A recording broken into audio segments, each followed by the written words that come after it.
What's up, everybody? You are watching the J Red Show on TikTok and YouTube. The gold medal game is all set. It will pit Team Canada against Team USA. Team Canada overcame a 2-0 deficit to defeat Finland 3-2.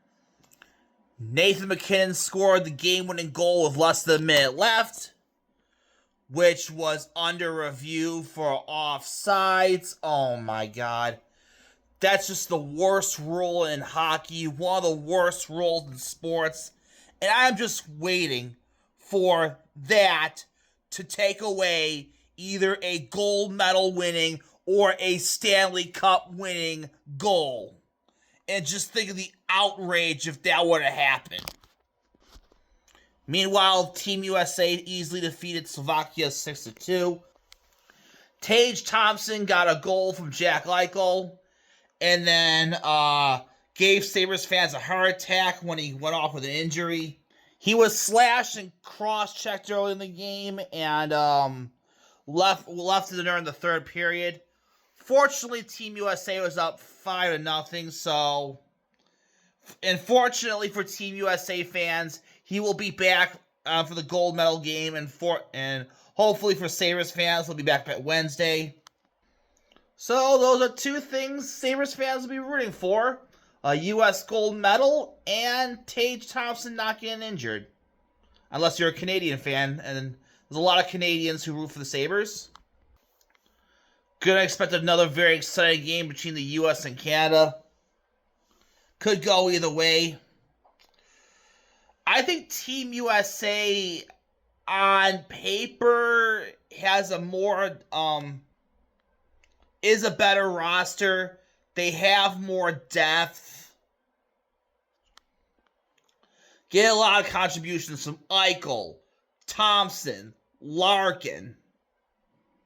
They just have a lot more depth than the Canadians. However, there's two reasons for concern for the U.S. I just don't like Mike Sullivan as a coach, and I don't like Austin Matthews as a captain.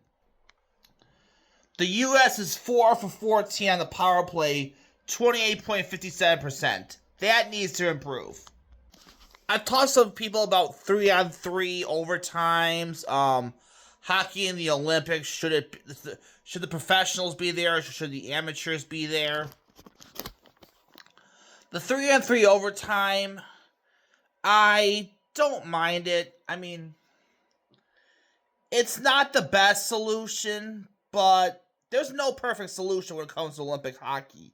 You can't have 5-on-5 hockey and just an endless brawl until a goal is scored like you do in the Stanley Cup Finals. I mean, it is a necessary evil and better than a shootout. In a short tournament like this, teams are playing 4 games in 6 days. Huge competitive disadvantage to play 5 or 6 periods on a 5-on-5 as to play the night before the play the next day. The Olympics are a made for TV event, so they need time and program certainty. I'd say the gold medal game should be different since both teams had a day off, but then you get into the possible weirdness of closing ceremonies starting while the games go to third overtime. That scenario almost happened in 2010. So that's why they have 3-on-3. Now, professionals or amateurs, it's kind of hard to say. I mean, I'm not, as a Sabres fan who's enjoying a great year so far, I'm not sure if I really like having the season interrupted. And I think I would rather see a World Cup in September.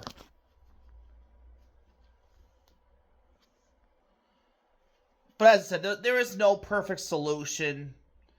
And about the 3-on-3, it is better than a shootout. Keep in mind that major soccer tournaments like the FIFA World Cup, the Champions League, most major soccer tournaments have a shootout to determine its champion. And of course, leagues like the Premier League have no playoffs at all. One thing I like to see is, like, in the preliminary rounds, I want to see teams eliminated because everyone goes to the knockout round. It just the preliminary round just determines who gets a first round bye. I would rather see, like, teams just be eliminated. And I've also noticed that there's been a lot of blowouts in the preliminary round. Like, U.S. kept it close with Sweden, but they demolished all three of their opponents. Their other opponents. All four of their other opponents. White Dots Hey Ventura, J-Red Show. Speaking of domination, look at the women's team. They dominated. They beat Czechia 5-1, Finland 5-0, Canada 5-0, Italy 6-0, and Sweden 5-0. I remember, I heard this has got to be one of the most dominant runs in the history of Olympic sport. I remember one of the announcers compared it to the 1980 Soviet team before the Miracle on Ice. Well, that Soviet team, they beat the Netherlands 17-4, Japan 16-0, and Poland 8-1. And then after the Miracle, they beat the Sweden 9-2. But one thing that's often forgotten is before the Miracle on Ice, the Soviet Union team had two scares, and two countries almost beat the U.S. to the Miracle on Ice. The Soviets beat Finland 4-2, and then beat Canada 6-4. Canada had a 2-goal lead in the third intermission. In the second intermission. So we can argue what was more dominant between the 1980 Soviet team and this year's U.S. team. But anyhow, this women's team, but the U.S. women's team had a close game against Canada. I missed most of the game because of the dentist's office. Now, the gold medal game was close. Canada had a 1-0 lead on a goal from Kristen O'Neill, and Canada almost pulled off a huge upset.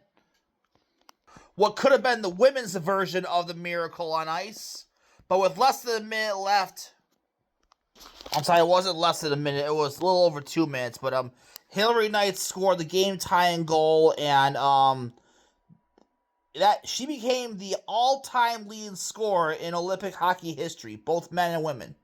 And then Megan Keller got the game-winning goal to in overtime to give the U.S. the gold medal. So that's it for the women, and then we'll get Sunday as the men determine who will be the top of the hockey world. We're at Thoughts here on Twitter at J-Red Show. I'll be doing a little movie, TV show podcast, and that's before going to bed. And I'll see you later.